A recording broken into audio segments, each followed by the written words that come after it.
Hola, soy Hugo Felguerinos. Hoy es 19 de noviembre de 2020 y este es un retal del Baciyelmo que lleva por título Los presupuestos de Bildu, la venganza de Mariano Rajoy. El documento de fondo es bueno y, sin embargo, el peaje que hay que pagar para poderlo sacar adelante, pues es doloroso, sinceramente es doloroso. Y yo prefiero hablar con franqueza, lo digo como lo siento. Lo de Bildu no tiene un pase, desde el punto de vista de fondo.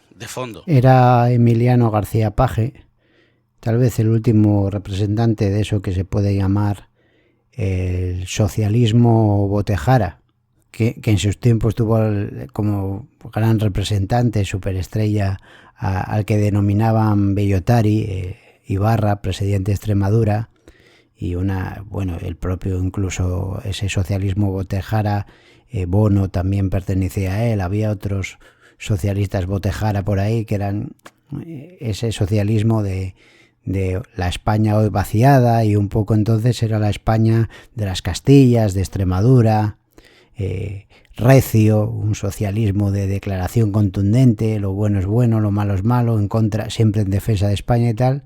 Pues el último representante de esa modulación de socialismo, de socialdemocracia, un poco rural y un poco así al pan pan y al vino vino, es Emiliano García Paje, el presidente de Castilla-La Mancha, sucesor de Bono. No, yo no me acuerdo del otro que había antes, pero bueno, en la estela de Bono.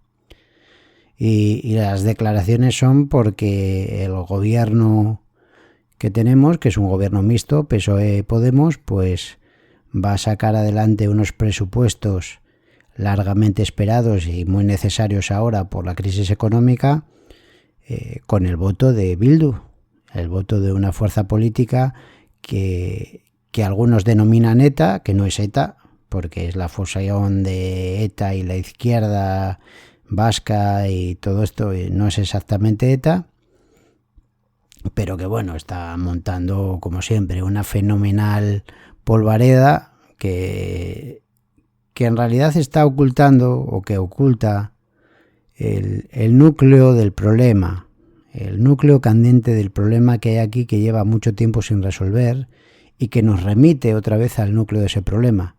Porque, ya digo, estos presupuestos remiten a los presupuestos de Montoro con Mariano Rajoy.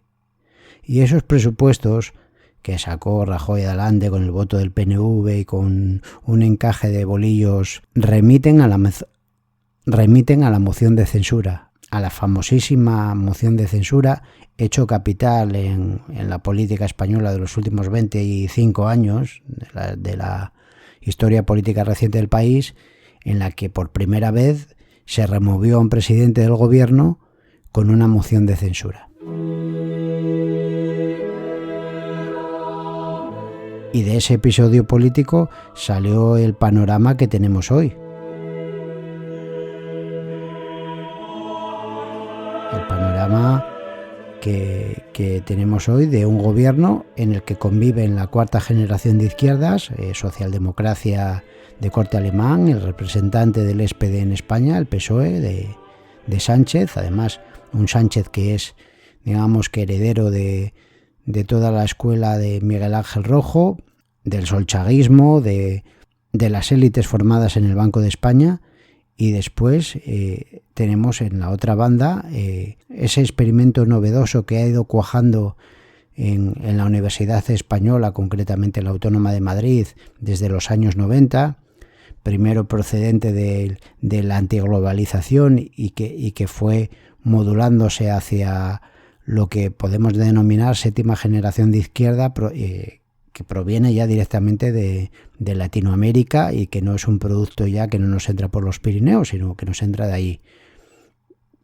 Pues todo eso es lo que tenemos hoy, y lo tenemos hoy por la actuación de un personaje que es Mariano Rajoy Brey, que toma una decisión fundamental en una moción de censura, y que hay que saber un poco las claves por las que se da esa moción de censura, tenemos este gobierno y vamos a tener estos presupuestos votados por una fuerza política en la que hay miembros o exmiembros de la banda terrorista ETA y del entorno de ETA, cosa que por la que tiene que tragar el gobierno y mucho más otra alta institución como es la Corona. De todo eso pues vamos a hablar en breves.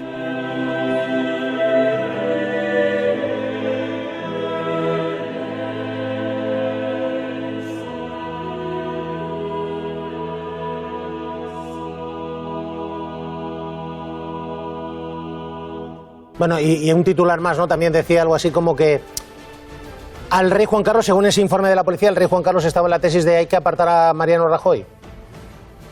Sí, habla Villarejo de una conspiración en la que habrían participado varios empresarios. Cita, por ejemplo, a César Alierta de Telefónica, a Isidre Fainé de La Caixa, y dice que también estaba el rey emérito. Quería quitar a Rajoy de en medio porque consideraba que había estado detrás de su propia abdicación. Los Santos siempre dice algo interesante, como es un Bocas.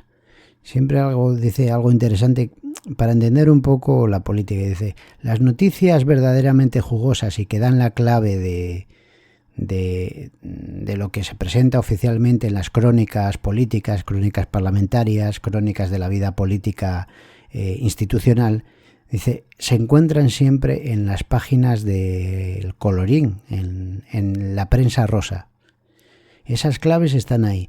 Es más, ahora mismo esas claves no están tanto en la prensa rosa, sino están en la prensa, en las noticias, sino que están en las noticias producidas por Corina, la amante del rey, que empezó siendo un asunto del colorín y rosa y ahora se ha convertido en un asunto político tremendo que está en los juzgados y tal. Pero bueno, pues la amante del rey, en unas declaraciones, más que en unas declaraciones, en unas conversaciones hechas públicas que tuvo con un policía de estos sórdido que utilizan en las cloacas del Estado, pues vino a decir que el rey, Juan Carlos I, había preparado una conspiración, que es lo que nos contaba en el audio que escuchábamos antes Ferreras.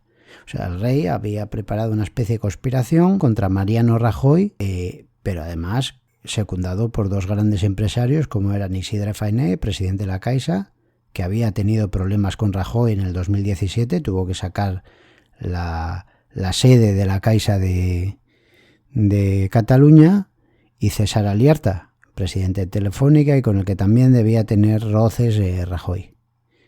Entonces, digamos que la Corona o el rey, aquí se achaca al rey Juan Carlos I, habían preparado una especie de golpe contra Rajoy. Esto lo deja ahí Ferreras como diciendo que es una conversación, pero claro, si nosotros seguimos un poco la vida política española, nos damos cuenta que esa conjura, ese golpe palaciego, esa conspiración de palacio, salió adelante, porque Mariano Rajoy Brey abandonó la presidencia del gobierno no por una elección en la que fuese derrotado, sino que abandonó la presidencia del gobierno porque salió adelante una moción de censura que en España, como hemos visto en la última de Vox, casi es imposible. A Rajoy ya le había presentado otra Podemos y no lo pudieron sacar. Y además es que salió con una moción de censura en la que se juntaron todos los posibles grupos distintos unos de otros, es decir, Ciudadanos, PNV, PSOE, Bildu, todos confabulados contra el presidente del gobierno, y el presidente del gobierno salió de la presidencia del gobierno.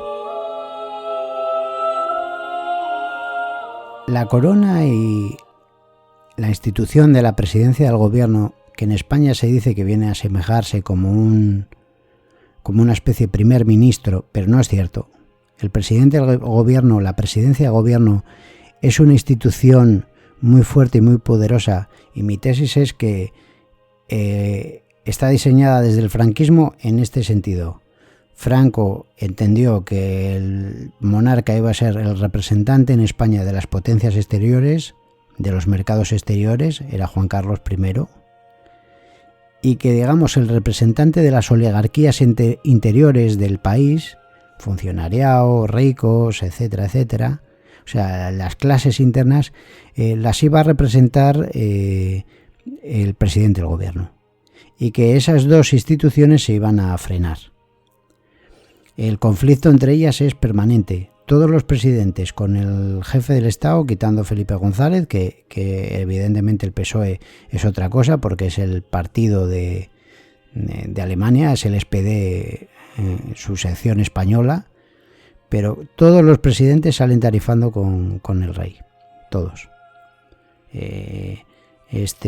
Carrero Blanco lo volaron, Arias Navarro le hicieron una entrevista a Juan Carlos I en el Newsweek, que es el órgano oficioso de la CIA, para que dimitiese. Suárez, no te digo cómo acabó, le dieron un semigolpe de estado preparado por el rey. Después vino Felipe, que fue el que se llevó bien, pero claro, eso eran los alemanes y los Estados Unidos, y no hubo problemas. Pero Aznar, bombazo. Después vino Zapatero y parecido también, no acabó muy bien, porque Zapatero todo el mundo cree que acabó bien, pero no, acabó mal con esa crisis económica, tuvo que pactar la reforma de la Constitución, fue tremendo. Y Rajoy acabó con un hecho inaudito en la democracia española hasta el momento, un hecho desconocido, que era que triunfase una moción de censura, que es prácticamente imposible porque están diseñadas de tal manera que el gobierno siempre las gana. Así que hay una especie de tensión entre esas dos instituciones, y yo creo que es por el diseño y por cómo fueron pensadas en el núcleo de este régimen, que es el franquismo, y que es para equilibrarse y para que el país tiene un representante interno, que es el presidente del gobierno, que procede, digamos, de las fuerzas internas, y después hay un representante externo, que es el rey. El rey muchas veces pone siempre al país al límite. O sea, lo que hizo Juan Carlos en el 23F fue distáxico, fue poner al país en estrés brutal, porque el rey, para justificar su puesto, tiene que como salvar siempre al país, y entonces es una cuestión muy difícil, muy compleja. Y pero el sistema tampoco es malo, porque en España lo que podría ver más que una monarquía parlamentaria, podría haber una monarquía presidencial, que sería algo bastante interesante. Esa era una idea de Trevijano.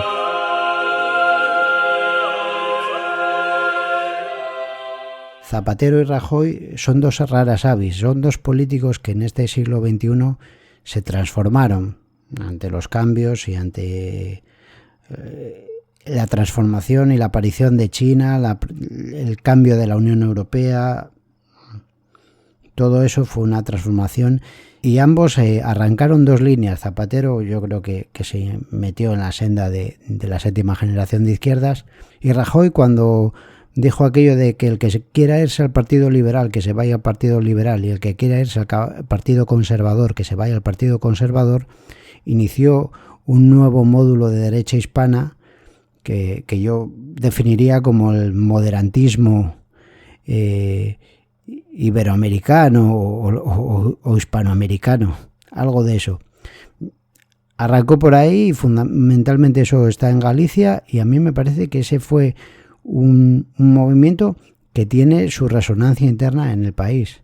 Rajoy además promocionó, siguiendo la estela de Zapatero, la llegada de Podemos a las instituciones españolas, las ayudó desde con resortes como los servicios secretos y con resortes como la televisión, como Mauricio Casal, que era el director de Antena 3 del Grupo Planeta, dando bombo a Podemos, introdujo digamos, esta corriente política procedente de Hispanoamérica en España. Así que Rajoy en ese sentido es un tipo muy, muy complicado, y tuvo sus enfrentamientos gravísimos con el rey ya en 2016, en aquellas elecciones en donde él no quería que presentarse a la investidura, y tuvo un choque fortísimo con Felipe VI.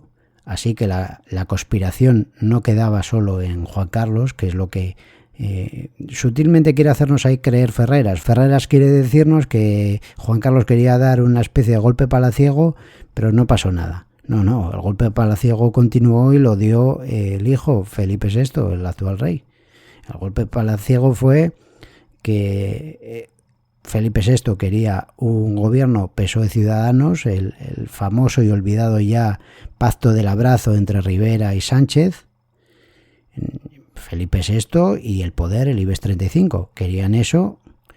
No lo lograron porque un perro viejo como Rajoy, que se conoce todas las cañerías y tuberías del Estado, eso sí, a costa de ser un corrupto, pero ¿cómo las vas a conocer si no?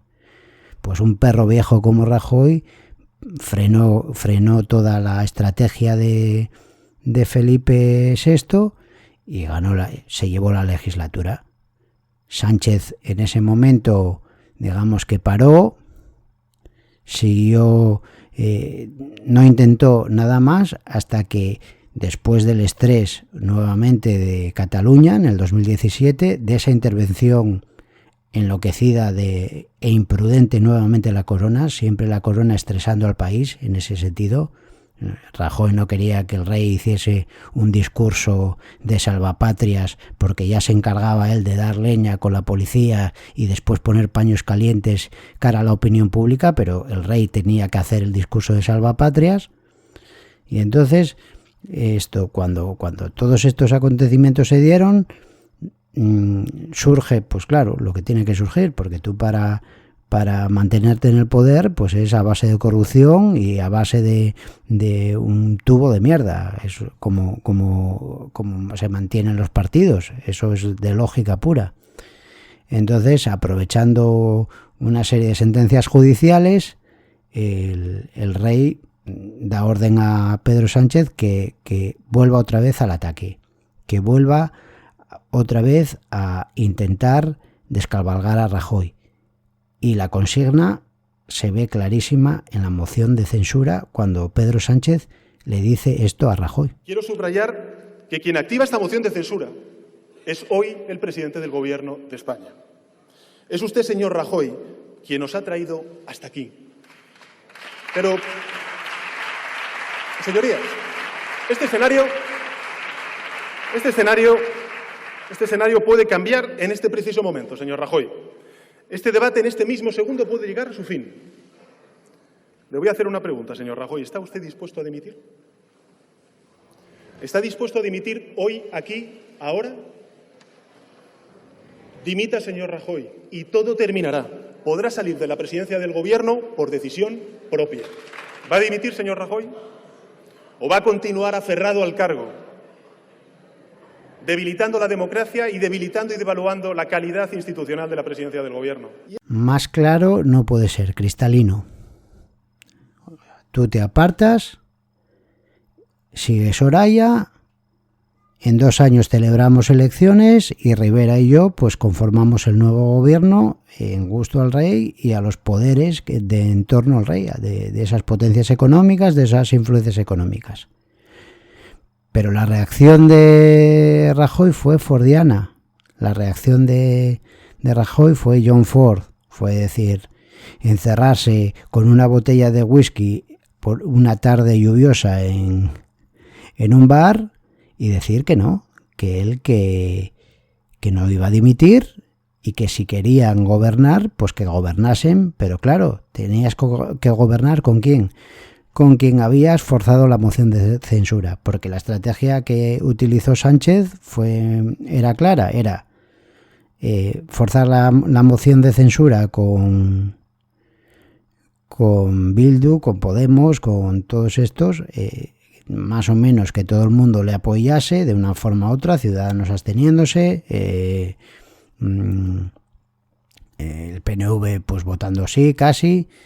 Y entonces, una vez que Mariano Rajoy, ante la visión de todas estas fuerzas en contra, lo lógico era que hubiese dimitido, entonces hubiese subido a la presidencia Soraya Sáenz de Santamaría hasta que se celebrasen las elecciones y supuestamente, pues, o lógicamente hubiese llegado al poder un socialliberalismo compuesto de PSOE más la suma de Ciudadanos, que para eso lo inventó el IBEX, el partido de las chonis pijas, pues que no valen para nada, salvo para eso, para hacer de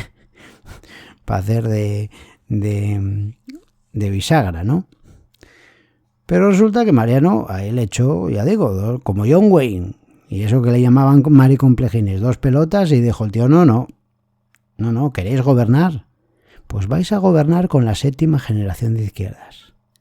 Vas a gobernar con este tío al que puse yo aquí, Pablo Iglesias, a la espalda, que es un fiera, que es un tipo con una ambición política tremenda y un colmillo como Carrillo. Vas a gobernar con él. Y Pedro Sánchez, que no se podía ni ver, ni se puede ni ver con Pablo Iglesias, ha tenido que tragar. Y ahora ha llegado, llevamos arrastrándonos años, Podemos perdiendo esto, digamos que perdiendo votos, pero al final Podemos ha logrado entrar en el gobierno, porque digamos que eso ya lo dejó casi preparado Rajoy, porque la acción de Rajoy fue dejar una inestabilidad de gobierno tan enorme que no quedó otra opción al PSOE que llegar a ese pacto. Encima laminó a Rivera. Es que la jugada que hizo Rajoy fue genial, fue la de un político viejo que se las sabe todas. A mí Rajoy me recuerda al cónsul y dictador Romano Sila, un tipo de una brillantez, que se conocía todos los mecanismos y que gobernó Roma y que más o menos dejó preparada la llegada de César y del Imperio Romano, casi. Les dijo, o salvo o viene el Imperio Romano. Y eso fue lo que hizo Rajoy en esa moción de censura. Digo, o conmigo o va a venir lo que va a venir de Iberoamérica. Vosotros decidiréis. Y escogieron el rey y las potencias económicas que viniese lo que va a venir de Iberoamérica, porque tarde o temprano va a llegar. Bueno, el caso es que ahora estamos en los nuevos presupuestos. Los nuevos presupuestos, aquí está maniobrando Pablo Iglesias y demostrando que es un grandísimo político. Está metiéndole el agua en casa todo lo que puede a Pedro Sánchez, con Bildu, negociándole enmiendas con Esquerra Republicana y Bildu a la espalda, etcétera, etcétera. Vamos, demostrando que políticamente que es un fiera, que es un número uno. Aquí estamos, y esta es la situación, y este es el panorama político que hay y que va a haber. Ni siquiera la aparición de Vox ha conseguido frenar eso, porque yo creo que lo que hay en Podemos, de eso ya hablaremos en otro retal, tiene verdadera fuerza y es una corriente política, aparte de que eso haya sido después movido por resortes institucionales como servicios secretos, como televisiones, como ejecutivos, etcétera, pero eso tiene un mar de fondo que va a ir subiendo y que va a ir tomando carta de naturaleza, y los políticos no van a ser eternos. Pablo Iglesias, que a mí no es que me caiga especialmente bien, pero reconozco su talento, pues irán cambiando, renovándose, transformándose, pero digamos que esa línea política que está encontradísima con la socialdemocracia europeísta del PSOE está ahí ya, se ha encarnado en las instituciones y va a seguir hacia adelante. Y todo esto pues se lo debemos a un tipo especialísimo, que es Mariano Rajoy Brey, que es también un poco el muñidor de esa nueva forma de entender la derecha, que yo me diría que estoy un poco con él, que es el moderantismo hispano, y del que ya hablaremos otro día, porque bueno, ya el retal da lo que da, y aquí apuntamos cosas, pero si hay que desarrollarlas, para eso están los vacilmos. A ver si podemos hacerlos un día y nos deja un poco la familia que anda por ahí. Bueno, pues nada, hasta otra y mañana más.